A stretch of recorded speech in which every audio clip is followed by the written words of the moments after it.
As you know, the Healthy Aging Through Innovation in Rural Europe, or HAIRE project, is funded by the Interreg 2Cs programme and the EU's European Regional Development Fund, and it aims to improve mental wellbeing, community life, local services and support for older people across participating communities in the UK, France, Belgium and the Netherlands.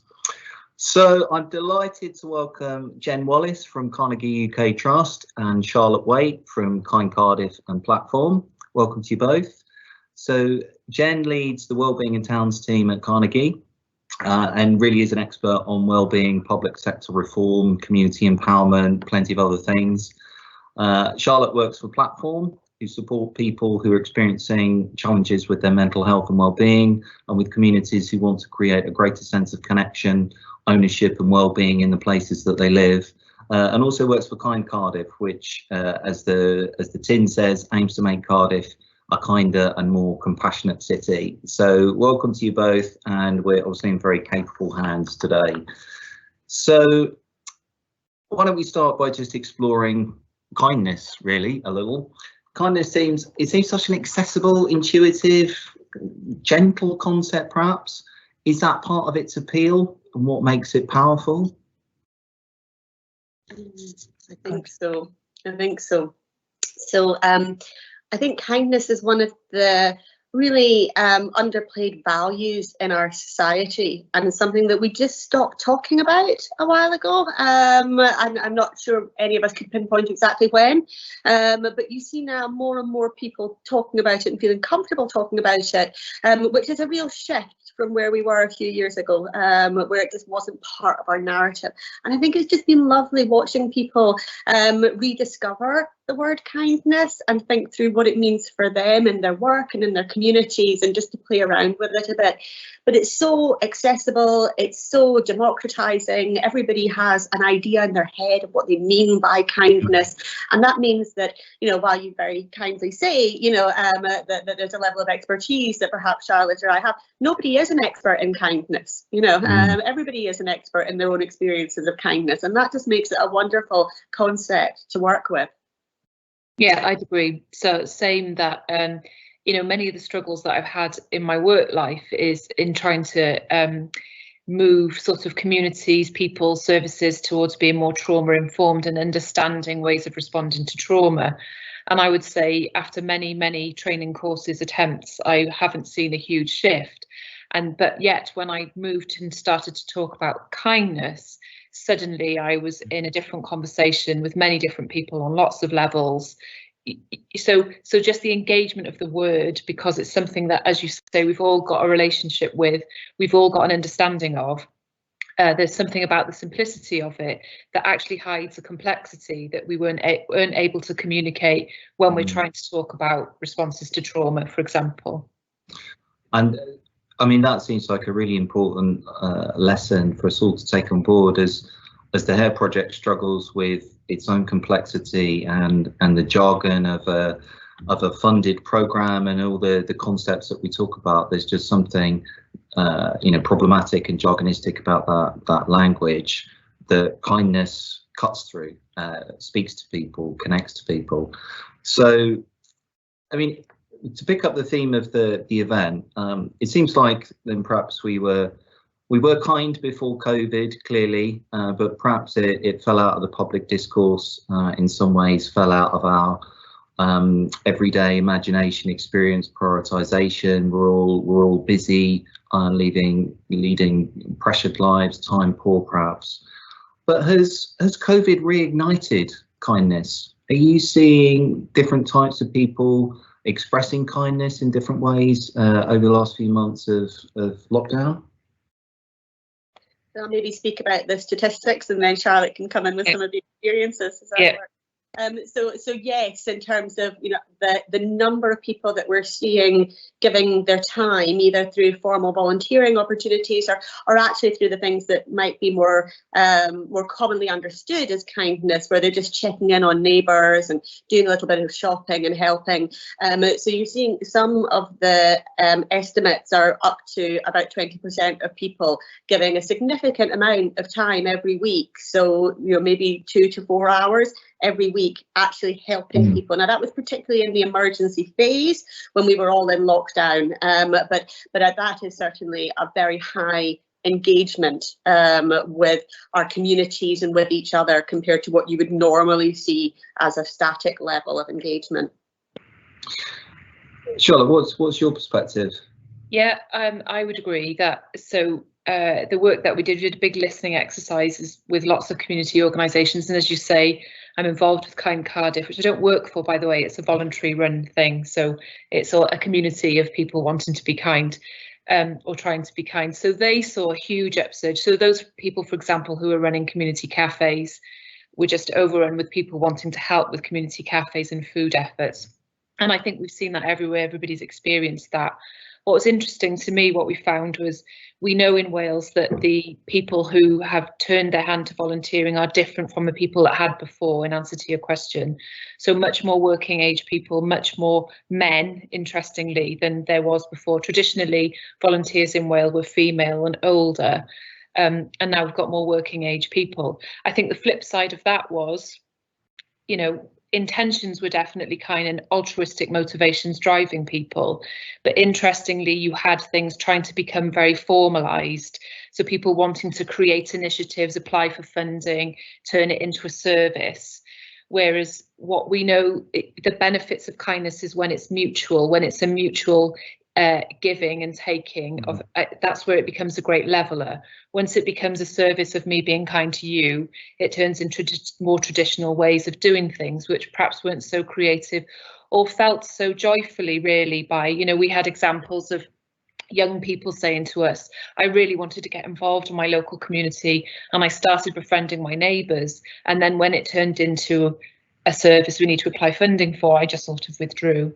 Another really good point that came up for us in Cardiff, so there's parts of Cardiff that are really multicultural, and you know, again, those communities really mobilised in wanting to help each other, but actually some of the feedback that some of the whiter groups, if you like, had was that your offer of kindness doesn't feel relevant to us. It doesn't feel culturally appropriate, if that's the right language, and we're all right. So, and what was interesting in these conversations we had with people was that they were noticing that now.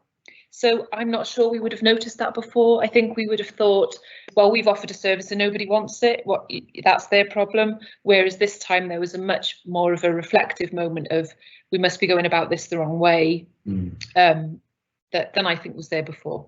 Yeah. I think what's really interesting from some of your examples there, Charlotte, is the difference about the pandemic, about us all being in it together, created a real opportunity for people to step out of their normal behaviour patterns, you know, and think, well, actually, you know, this isn't charity. You know, this is something else, and people talk about mutual aid as, you know, what they're trying to get at there, because we all understood for a period of time that I was as likely to have to isolate as you were, you know, and maybe not as likely to be ill as my mum or my husband's parents, but certainly, you know, there was a leveling there for a while that we felt, and that allowed people to engage in a way that didn't feel like they were being patronising or do-gooding, and I think often what puts people off the kind of informal engagement is that they don't want that to be perceived as, you know, that kind of do-gooding or even nosy behaviour. So there was something quite special about this experience that allowed us to go beyond those normal behaviours and just try out a different type of engagement with each other for a while. Yeah, this is fascinating. So, I mean, we have a new raft of measures that have just come in to protect ourselves, protect each other in the context of COVID. We might get some more, but just building on what you said, your experience and those kind of unique catalysts and dynamics is something very equalizing, spontaneous, and mutual in the experience that you're talking about. How might we make this sticky? You know, furloughs ending, work working age people might be going back to their day-to-day routines. The way we spend our time might be changing, or into the winter. So there's lots of different kind of environmental, social and economic things in motion. So any thoughts on making kindness sticky? Do you want me to go? So just a thought from me about the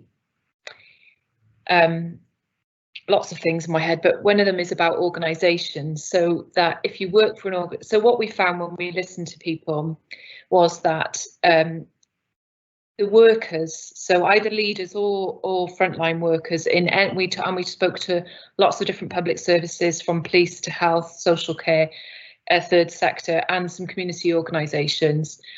And where you had a sort of huge, and I don't just want to say culture, because it was more than, it was a sort of stepping up of a culture of kindness and compassion and considering the well-being of the workforce, where that was felt very wholeheartedly by people. So you heard people speaking quite openly about their anxiety, their distress, and this contextual, as Jen says, this contextual shared understanding of distress, which is really helpful from a mental health perspective, rather than everybody needing to be diagnosed and referred, but that's a side issue.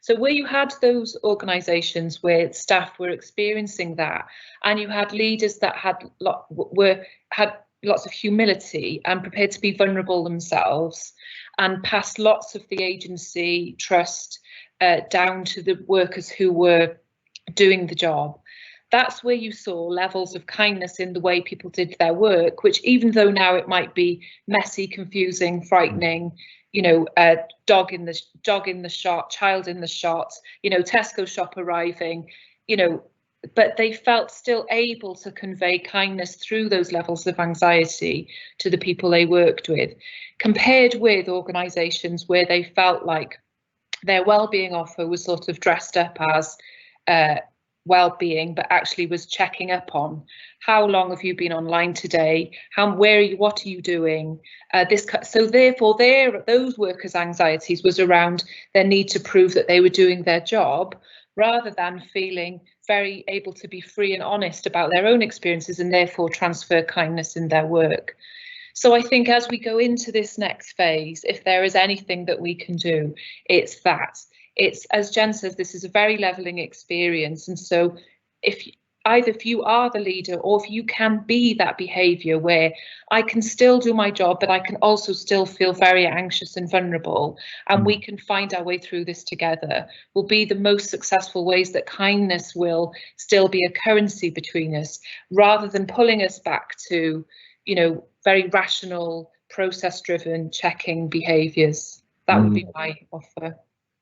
Yeah, I absolutely agree with that. I think, you know, so I probably should have said slightly more at the outset about the work that Carnegie's done, but we've been in the kindness field now for about 5 years, doing research, policy development, and what we call practice development, but largely working with people like Charlotte and others who are real leaders in the field, trying to take this forward. And there are just consistent things that we hear from people about when they're trying to change that culture. So consistently they talk about the need to give permission to be kind, which I find on a personal level really hard. That, you know, whoever took away that permission, you know, when did we agree that we didn't have that permission?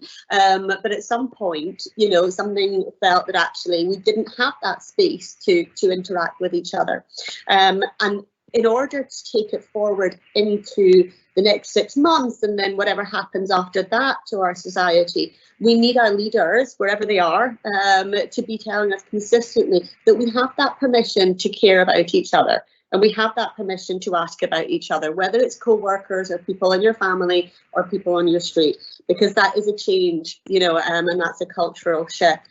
The other aspect about, you know, making it stick is nothing that I read. So we have another team who work on employment and well-being at work, and nothing that they tell me suggests that we're going back to what we had before. So the vast majority of the evidence on what's happening in a work context is that most people will retain, if they are able, a level of working from home, that commuting levels will go down, and that some people have had quite marked realizations about how they want to live their life, and and so on. Now that will be combined with the pressure at a different part of the job market of high levels of unemployment, and what we understand from unemployment about how bad that can be for people's own well-being.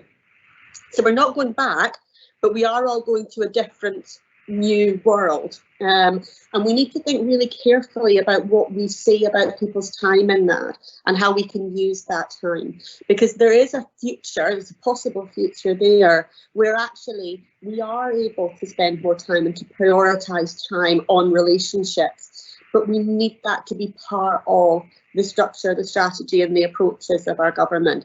So we don't need situations that we're in the moment where people are required to, not that they would be physically turning up at job centres, but turning up and proving that they are applying for jobs that don't exist. We need people to have the time and space and the emotional energy to find a different type of meaning in their lives, and for that meaning to be about relationships, whether that's their family, their friends or their community. Fascinating answers, both. I mean, there's so much in that. And I think just reflecting on my own experience of what it's been like to work from home in lockdown, most of the time is spent on situations like this, be it on Teams or Zoom or Skype or whatever platform you're on. And there's something very equalising in that for the people that are working in this way, seeing each other's home environment. Someone needing to interrupt the meeting to attend to their kid or their barking dog or the parcel that's arrived at the door, and there's such empathy with that. We all experience the same thing, that it has fostered a different way of speaking and being with each other in what can feel like a really impersonal space, digitally in front of the screen. So as you're saying, the seeds really feel like they're there. The opportunities feel like they're there, and you mentioned those kind of differences in the labour market and how people experience existing work and seeking other jobs. And I guess that takes us on to talking about inequalities, and you've Carnegie Trust has done some fascinating work on measuring kindness and looking at inequalities in kindness. I really recommend people look it up. So, for example, BAME groups experience kindness less often than other groups. Rural areas tend to be kinder than towns or cities. Men experience kindness less frequently than women. Libraries, interestingly, are experienced as the kindest public service. So, has COVID supercharged, if you like, existing inequalities in many ways, but has it also exacerbated, or perhaps has it closed, inequalities in kindness? Do you want to go first? Yeah, so at the moment we don't know 100%, and it's really important to say that, because we're getting new information all the time about how those inequalities have been experienced and what's happening. I think there probably was, if we look at what's happened this year to date as the first phase, that there was that levelling of experience that you can see in some of those surveys. What I'm not sure about is the extent to which that continues into the next phase. And I think that's something that we all have to be really mindful about, because our environment has changed and our narrative has changed. Some of the things about us all being in it together, actually there are issues about how it's falling differently on different generations that we need to talk about, and that we need to understand, because it's not, and I get quite frustrated when you see these articles that say, COVID is affecting this group more than that group. They're usually only looking at one thing, so economically, it's favouring one group or, you know, disadvantaging another. In terms of social isolation, it might be okay for one group and not for another. But in terms of in the round, we don't have that much of that picture, and it's really, I think it's really risky to start hiving off bits of the population and saying, you know, you're the problem, or, you know, or you're the need group. Actually, you know, the benefit of seeing this as a challenge for all of us and all of us to contribute to is just so helpful and healthy for our society to be thinking like that again in a way that we perhaps didn't. So when I'm saying, you know, back in the days, I realised that, you know, I'm in my 40s, so, you know, there's a bit of rose tinted glasses, and people do tell me that, you know, things were not necessarily all, you know, community spirited and sweetness and light, you know, back before I was growing up in the 80s. But I do think generally, you know, people feel like some of that just dissipated and got lost over time. So I'm not trying to say everything was brilliant, you know, in that period, you know, before my generation, but I think for my generation, that splintering, that hiding off, that individualistic approach has been quite detrimental, you know, and finding the opportunity to, you know, restate who we are as a society, and hopefully finding out that we are a kind society is really important for this point. Sorry, I had to move because I was feeling a bit like Michael Jackson with like the sun on me and on the stage or something, so I had to get the sun out of my face. That's certainly not going to be a problem here. It's raining. Okay, oh, sorry. So a few things to say. One, just picking up on your point about meetings and inequality. So just like power inequalities and hierarchies have definitely been levelled, and that's what we heard through our listening exercise, that people talking about previously in meetings, they would traditionally be silent because they felt like it wasn't their place to speak, whereas this way of doing meetings has meant that everybody's had on a much more equal forum. So I think that's really interesting about flattening hierarchies. And then just something about so as I said before, I think there's a greater awareness and capacity to be reflective about the inequalities that COVID has, you know, exposed really in our society, and specifically around Black Lives Matter, that I know for us as an organisation has raised lots of questions, and that continues for us as not a kind of, you know, not just wanting to put a commitment on our website and there we've ticked the box, on a different level.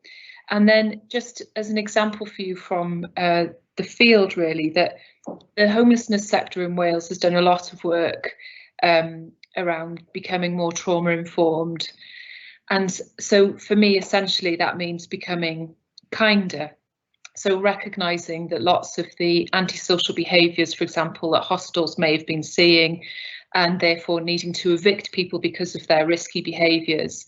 There's been a real shift in attitudes through lots of training and commitment from the Welsh Government around seeing those things differently. And if we were to take a more relational approach and a kinder approach, what would that look like?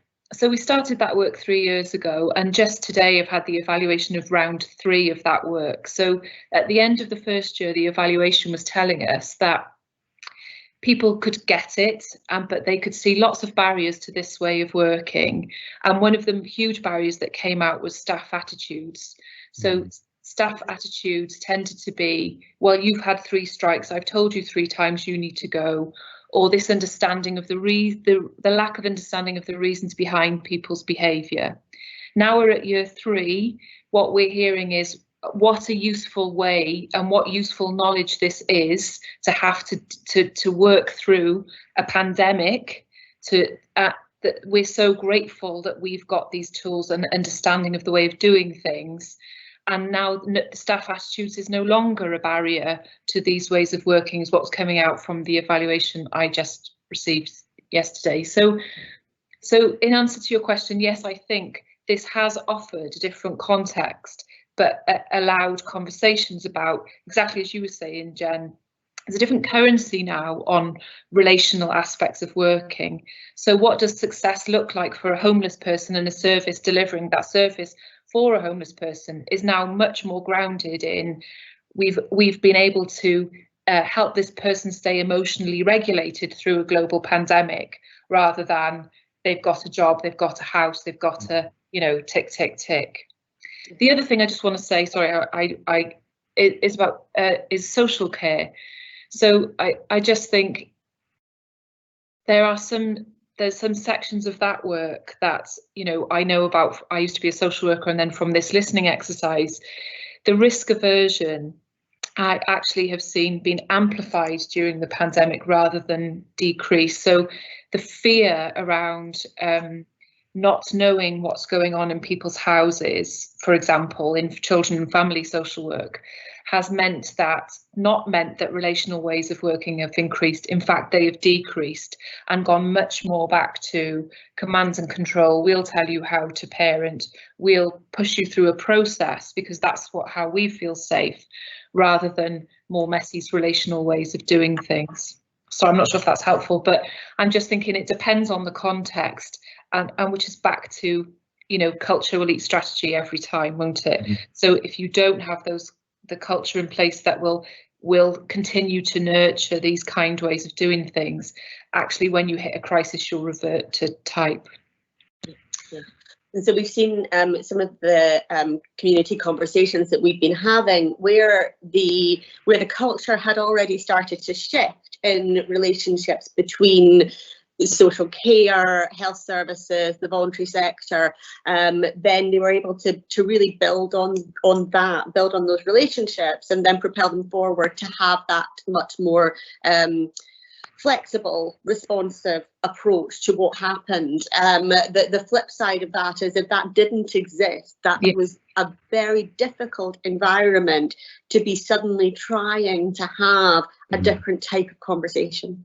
You know, so I think, you know, for those who had already started on the journey, it's propelled it forward, you know, so it's been an accelerant to a different type of relationship between the people that use services and the people that deliver services, for want of a better description. Yeah.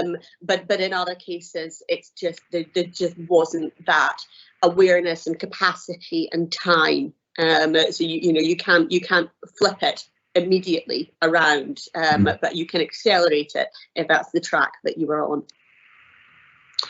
This is fascinating, and the HAIRE project is really located within the adult social care department on the East Sussex County Council side of things. So these are really valuable reflections for us in what constitutes risk actually, and what constitutes effective support. You can think about risk in so many ways, and we all feel a degree of uncertainty and perhaps out of control, particularly for people who have big constituencies of people and strategy and responsibility to look after. So you can feel the kind of that innate pressure, desire to respond by feeling some sense of control that can drive us to perhaps a more hierarchical type of solution, procedural and so on, and lose the gains or lose the opportunities that kindness through COVID might provide. I'd be really interested as well just finding out a little bit more about your that trauma-informed work and just what that journey looks like for staff who have had, it seems, such a shift in how to understand behaviour, to interpret behaviour. Is this, about, well, I've told you 3 times, it's a rational actor type of approach, isn't it? It's here's some perfect information. You should judge that rationally and determine what's in your best interest, with no understanding about seeing this through the prism of trauma, of chronic stress, of disadvantage.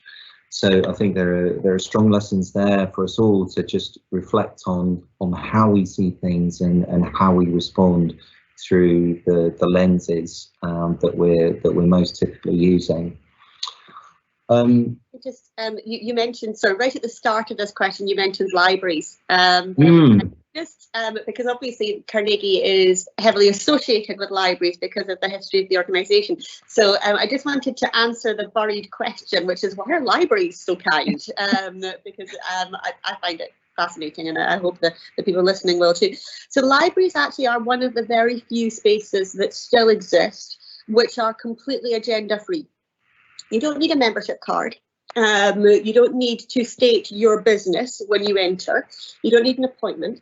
You just go in and browse and, you know, sit down and, you know, have a chat or don't have a chat. Those spaces are almost completely removed from our society. And that, we think, is why libraries operate in that very, very important space. So we talk about it as, you know, space for people to bump into each other and just to be. Now, in a pandemic, that's less possible. You know, so, you know, we're not, you know, in most of the kindness work, we talk about opening up spaces and creating agenda-free spaces. Well, now we all have to track and trace every time we go anywhere. So, you know, it's a slightly different environment that we're operating in now. But I think there is something actually really quite profound in how we think about delivering services.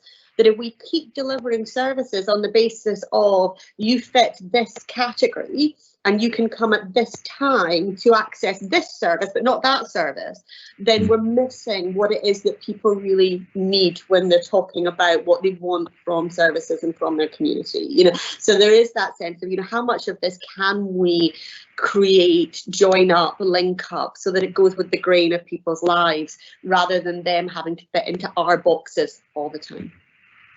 Yeah, that's great. I'm fascinated with libraries too. They were once described to me as one of the few places you don't need to pay or pray to be able to enter. They're permission-giving spaces. They're very intergenerational. My experience of them, lots of different types of people use them, and the people that they're often seem infused with the culture of the space and of the staff and of the organisation. So you can see lots of people helping each other out just from time to time. Here's how you use this printer. Where's the reference section? You know, show me where the loops are, etc. It feels there's something infectious about kindness. And really important for some of the vulnerable groups that maybe Charlotte was referring to. So we know that actually one of the big users of libraries in normal circumstances are kids who don't find home to be a safe space. And that, you know, it's a place that they can go without having to pay or pray, as you say, Steve, and that, you know, that's really vitally important for those groups. We also know that they're well used by people who are experiencing housing difficulties, whether that's homelessness or other issues. So there is a service there, a space there. You know, the other element of it, of course, is that terrible weather. You know, that in most European countries, you know, some of that space would exist outside, but in the UK we have to create somewhere inside for that. But I have heard that some local areas are beginning to experiment with the idea of outdoor community centres, so that we can use some of our outdoor public spaces in the way that we might have been using our indoor public spaces, to allow some of that intergenerational bumping into each other, enjoying each other's company, all within guidance and guidelines as it changes. Yeah, fantastic idea. I just think there's a broader point here about, which relates to the trauma-informed work we were talking about earlier, Steve, is about how the environment communicates at all times. So that's just something to bring to everybody's awareness, is you're always communicating. So as we walk into libraries, the walls are speaking to us literally. And so as you walk into any relationship, either online or in somebody's home or in somebody's car or into somebody's office or service or assessment room, you're always communicating. And so that was a big learning for the Welsh journey, really, of becoming trauma informed, is that, you know, whose needs are being met by this plastic screen or this hub. You know, we have multi-agency hubs. Well, do they serve the multi-agencies, or are they actually trying to do the work that Jen's talking about? So, and just that keeping that in your mind about your environment, you are communicating something all the time by your environment, can promote kindness. And that seems a really kind of important point. if you're trying to build a culture, a kind place, a kind community, then all of the public spaces need to speak to and support that. Otherwise, you get this kind of environmental transference, if you like, where you're coming from one space and having one experience and kind of re-triggered in a different space, or not knowing how to meet that kindness or permission if it's offered to you in another space. So that's really interesting to look at the whole kind of stock, if you like, across a portfolio of community buildings or public services and other assets.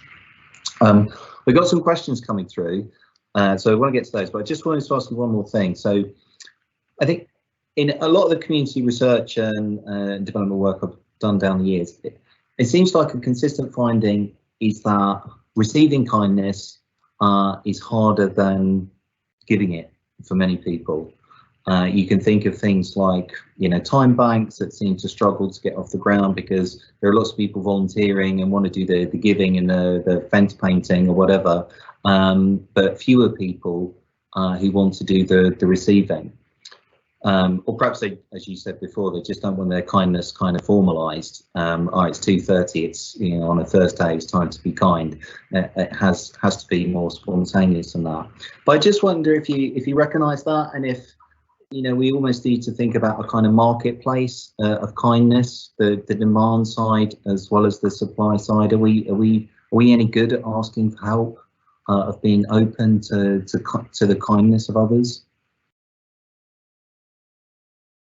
I think it depends who. I'll jump in and then I think it depends who. So one of my lockdown stories is I started doing the food delivery volunteering and shopping and things. It's run here by our local football club.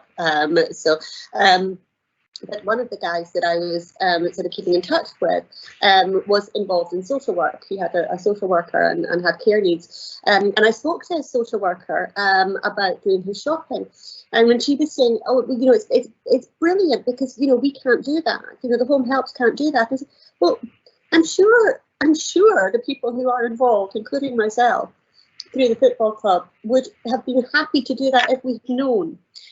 So I think part of what is happening is a hiving off of different groups. So those of us who want to do, community volunteering, light touch, a little bit of it, don't feel that those people who have been identified as having significant needs are really a group for us to engage with. Somebody else is dealing with that, and that feels risky and a professional space.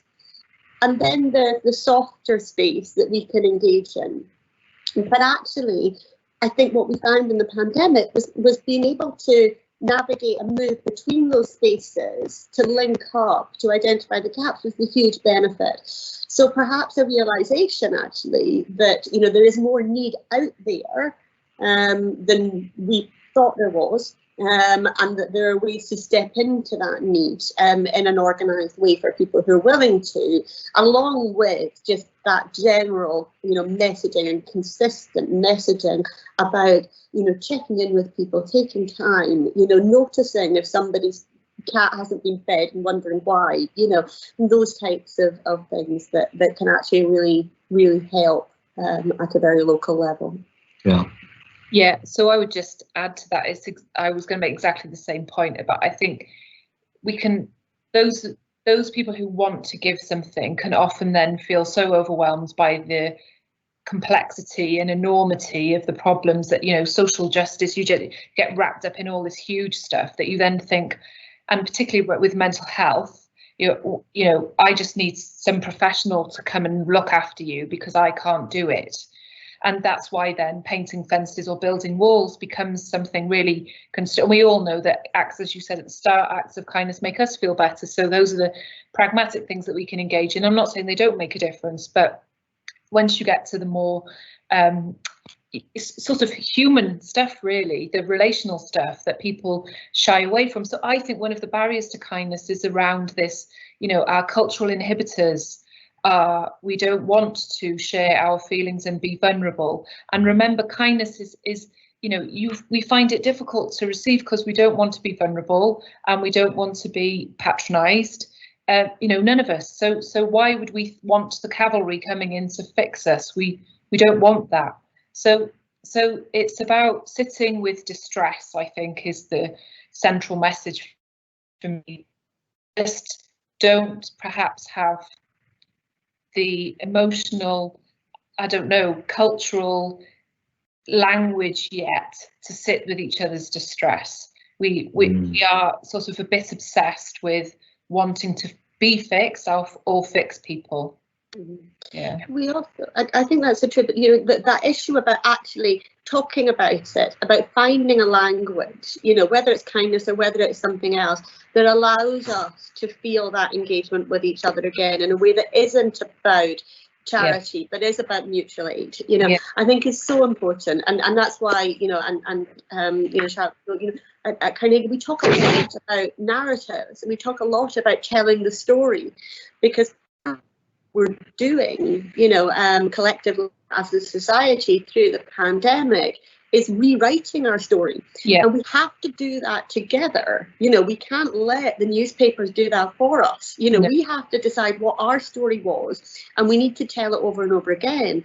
And part of that story is the low level, the everyday, but we know that that's what makes life worth living for so many people, so I think just, not feeling like that is something other or separate or not interesting, and coming back to the idea that this is actually core to who we are as human beings. We love relating with each other.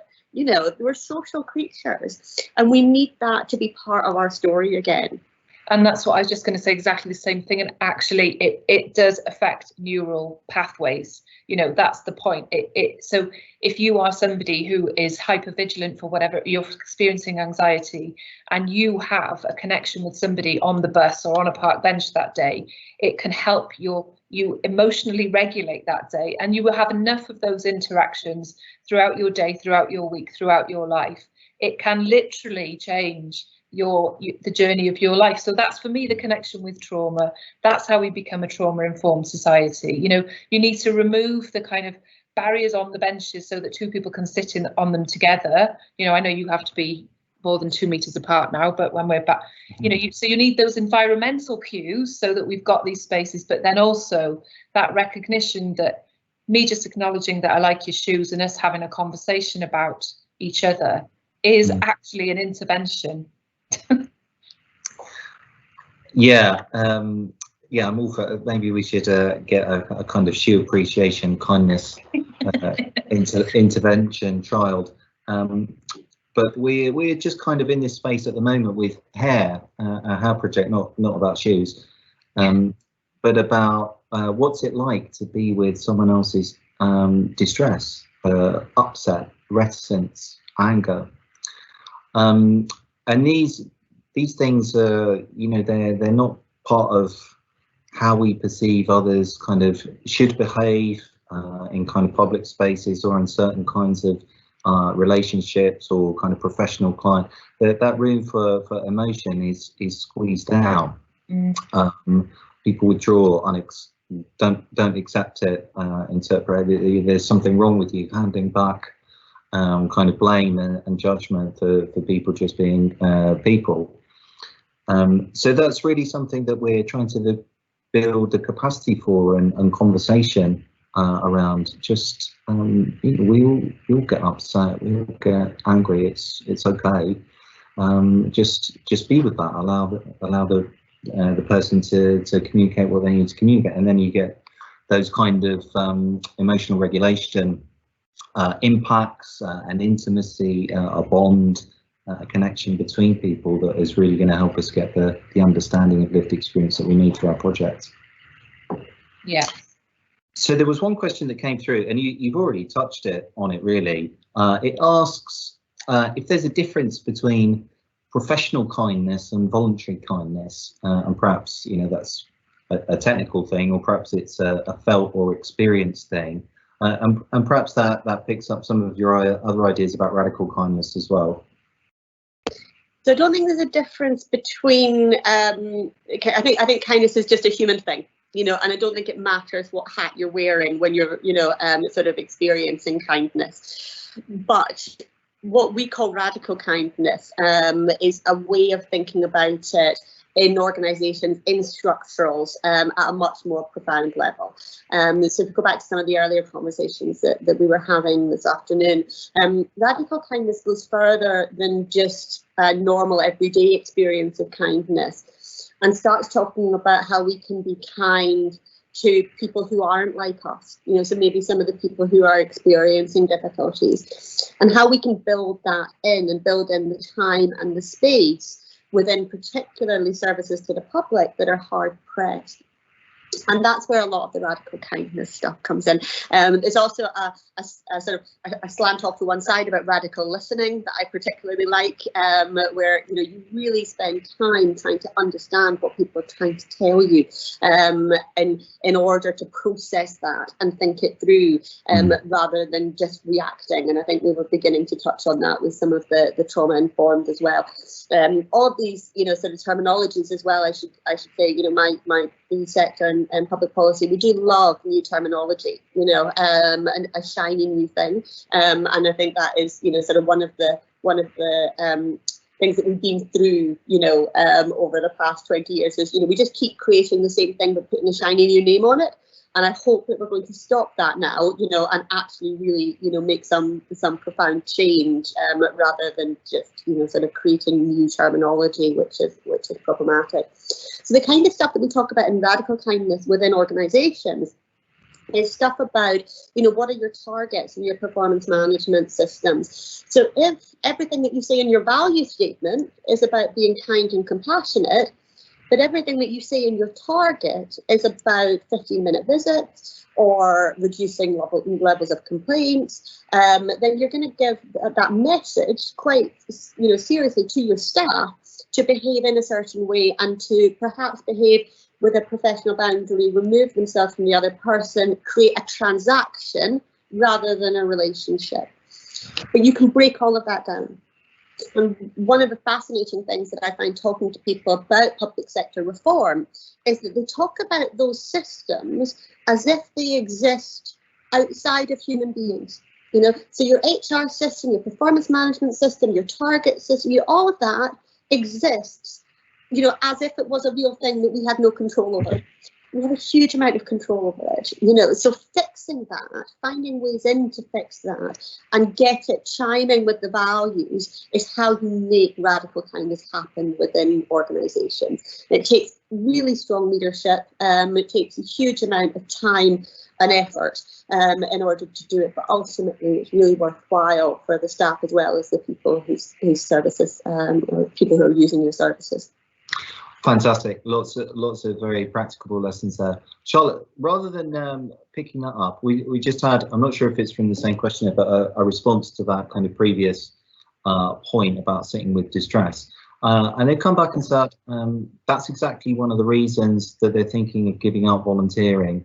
They're not a trained therapist, but perhaps the level of distress that they're encountering at the moment, or perhaps for some time in their volunteering role, feels overwhelming or too much. On the one hand, they need those skills. How do you inquire at that? But is there an alternative way of being with distress, being supported? Do we need to be kinder to the people that are being kind?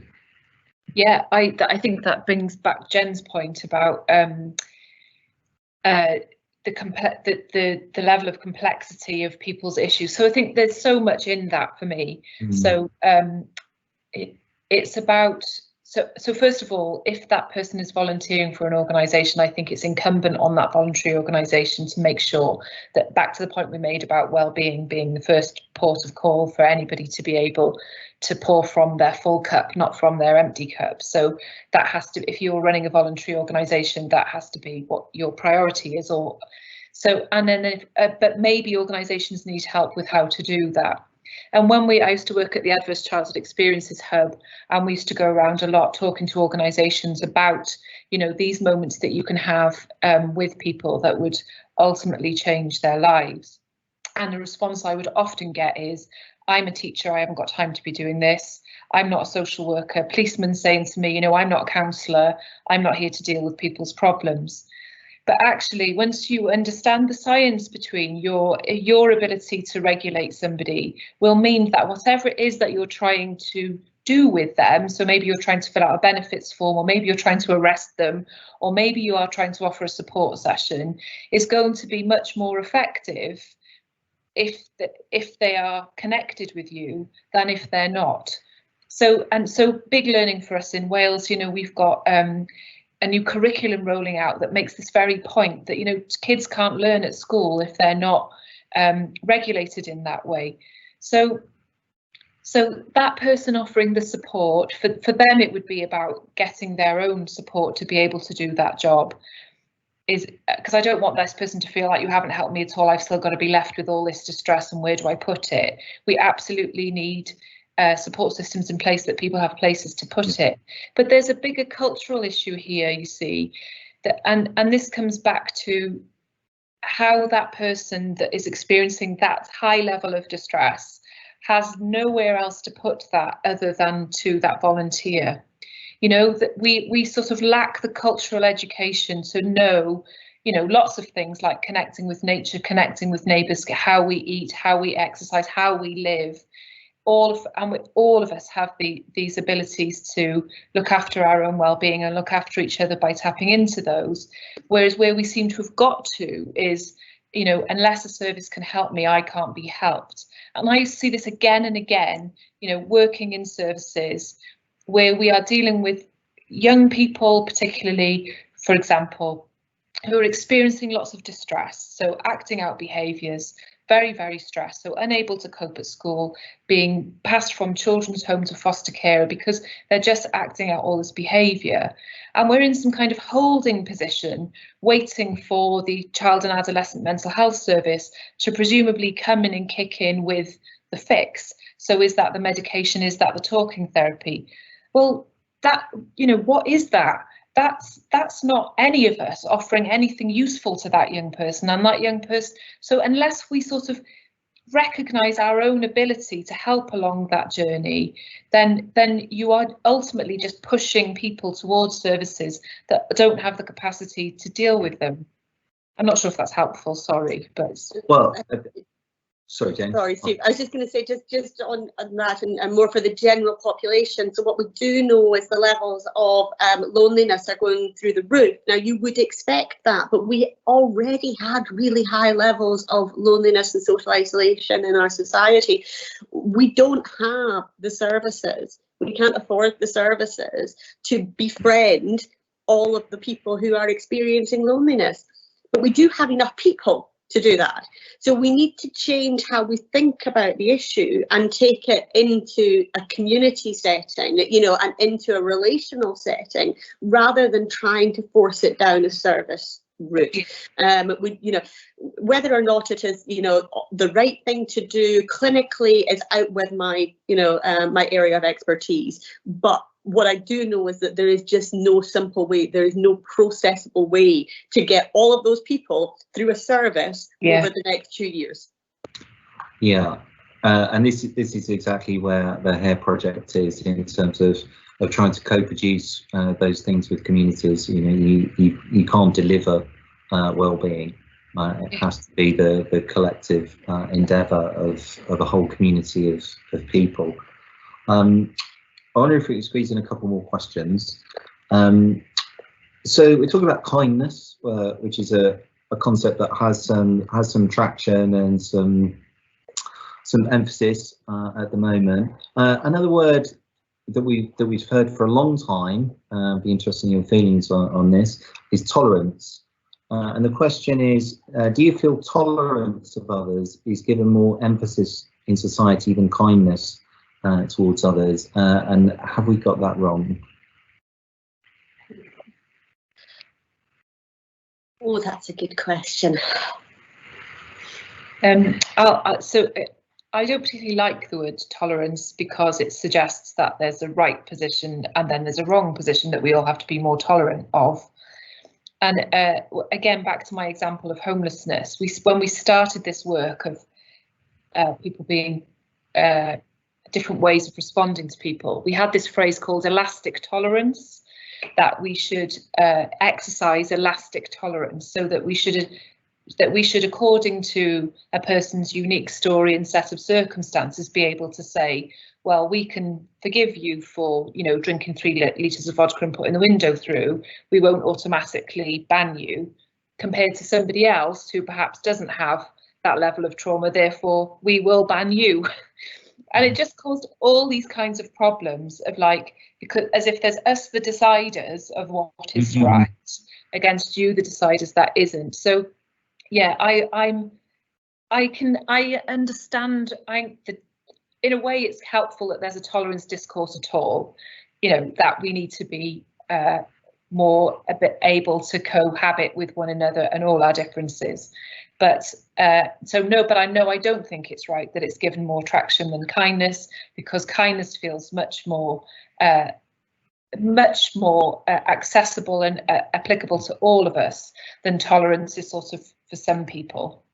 Tolerance is quite othering, isn't it? You know, it suggests us and them, you know, inside and outside, you know, and I think, you know, the nice thing about kindness is that it begs a relationship, you know, it begs an interaction, but I can tolerate someone or something without ever actually having to explore a relationship with it, you know, and I think that, you know, for me, you know, the essence of kindness is actually stepping a little bit outside of your comfort zone, you know, to have that interaction.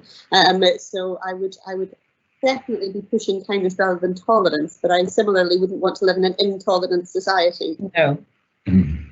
Yeah. So final question, big question for, what is it, 3.5 minutes left. So maybe we'll just slightly rephrase it. The question is, do you feel the government is now kinder after what they perceive as the harshness of austerity, universal credit, etc.?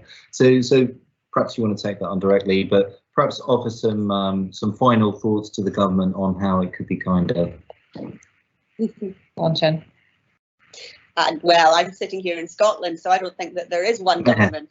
That's one of the joys of 21st century United Kingdom. And of course within England there are lots of layers of, you know, devolution and other political leaders in there that you can look to for different messaging. I don't think that the end of austerity, and we'll see what happens with the next phase as we have to pay for the costs of the pandemic, I don't think the end of that is because of a realization that it didn't work. I think it's just because it doesn't play politically anymore. What I would have preferred is that they had come to the end of austerity and the end of hard sanctions, and some of those are of course still in place, because they realised that actually it's deeply ineffective, and treating people unkindly, you know, treating people as the problem, almost assuming ill intent from everybody who approaches particularly benefits, but other public services as well, has left us, you know, with wounds in our society. I don't think that's where the realisation is, you know, though I wish it was. I think the realisation is that actually, you know, after 10 years, we just don't want to hear that word anymore. And we're, you know, we need to hear a different set of discussions and narratives, and we're all in a slightly different frame for it. So, but I am, you know, I mean, paid to be slightly sceptical of government's activities. So there's a reason why I might come at that more negatively. Charlotte? Yeah, thanks for that, Charlotte. Yeah, just really briefly, because I couldn't really add anything to that other than I'm glad I'm in Wales, and yeah, we do have some good commitments from government. That's sort of you know, I don't like virtue signalling, but are signalling towards more relational ways of doing things, as I spoke about in education and around housing and homelessness. So there are some good policy drivers. We've also got a different legislation around a Future Generations Act, which just encompasses all this necessity of collaborating and long-term thinking and taking things to a community level. So all of those things help us. And we also have a young MP that Jen knows about who is determined to make politics kinder. And he's not having an easy time of it, I have to say, given our grand gestures, but we do at least have voices around in Wales. And so it does feel like there is a bit of a movement which is helpful for all of us, because we need to stick together. Well, that's a lovely line to end on. It's just ticked over to 2 o'clock, and it feels very unkind to end the conversation here, or perhaps it's kind to other people who need to dash off.